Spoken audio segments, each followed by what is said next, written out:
আজকে আমি আপনাদের সঙ্গে শেয়ার করব লাউ শাকের একটা রেসিপি। আর এই লাউ শাকটা আপনাদের বানিয়ে দেখাবো, আমি কোনো রকম কোনো মশলা ছাড়াই বানিয়ে দেখাবো। আর এই লাউ শাকটা কোনো রকম অনেকে মশলা দিয়ে বানিয়ে থাকেন, অনেকে এরকম বিনা মশলাতেও বানিয়ে থাকেন, কিন্তু আমি কিভাবে বানাই কোনো মশলা ছাড়া সেরকমই একটা রেসিপি নিয়ে আপনাদের সামনে হাজির হয়েছি। আর এত দুর্দান্ত স্বাদের হয়, কোনো মশলা ছাড়াই খেতে খুব সুন্দর লাগে। চলুন দেরি না করে দেখে নিই আমার আজকের ভিডিওটি। লাউ শাকটা বানানোর জন্য আমি কিছুটা পরিমাণ লাউ শাক নিয়ে নিয়েছি আলু একটা টুকরো করে, লাউ ডাঁটা নিয়ে নিয়েছি, বেগুন নিয়ে নিয়েছি, আর নিয়ে নিয়েছি কাঁচা লঙ্কা। এখানে গ্যাসে আমি একটা কড়া বসিয়ে দিয়েছি গরম করার জন্য। আর কড়ার মধ্যে আমি প্রথমে জল দিয়ে দেব, হাফ গ্লাস পরিমাণে জল দিয়ে দিলাম। জলটা আমার গরম হতে শুরু হয়েছে। এখন আমি জলের মধ্যে আলু দিয়ে দিচ্ছি। যে টুকরো করা আলুটা কেটে রেখেছিলাম সেই আলুটা আমি দিয়ে দিলাম। এবারে মিডিয়াম ফ্লেমে রেখে আমি 5 মিনিটের জন্য এটাকে ঢাকা দিয়ে সেদ্ধ হতে দেব। 5 মিনিট পরে আমি খুলে দেখাচ্ছি, আলুগুলো আমার মোটামুটি সেদ্ধ হতে থাকছে আর কি, এখনো সেদ্ধ হয়নি। এবারে আমি কি করব, এর মধ্যে যে লাউ ডাঁটাগুলো আছে 5-7 মিনিট পরে আর কি, 5-7 মিনিট আমি আলুগুলোকে সেদ্ধ করে নিয়েছি।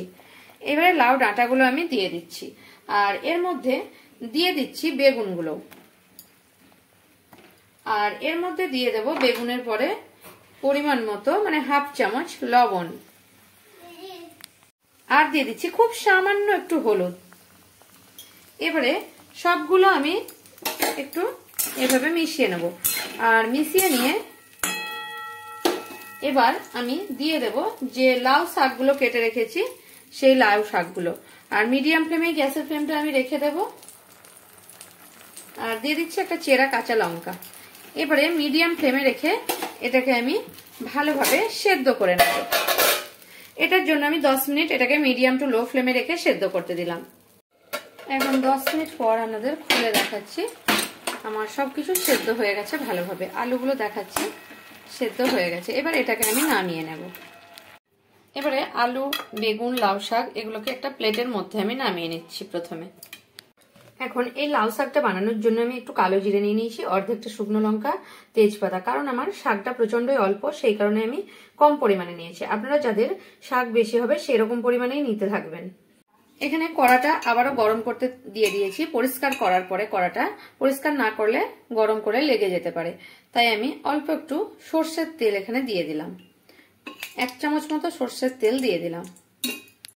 এবারে তেলটা গরম হলে শুকনো লঙ্কা প্রথমে, তারপর তেজপাতা আর একটু কালো জিরে দিয়ে দিলাম।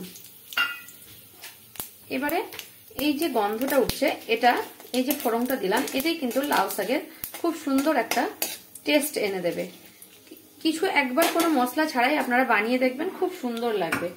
এবারে এই যে লাউ শাকটা এটা আমি এর উপরে ঢেলে দিচ্ছি। আর দিয়ে দিচ্ছি খুব সামান্য পরিমাণে চিনি, কারণ একটু মিষ্টি মিষ্টি হলে লাউ শাকটা খেতে খুব ভালো লাগে। এবারে এগুলো দিয়ে একটু ভেজে দিচ্ছি এই শাকটাকে আলু বেগুনের সঙ্গে। এবারে শাকটা একটু ভেজে দিয়েছি আলু বেগুনের সঙ্গে, কারণ একটু ঘেটে ঘেটে দিলে এইভাবে খুন্তির সাহায্যে চেপে চেপে দিলে লাউ শাকটা কিন্তু খুব সুন্দর হয়।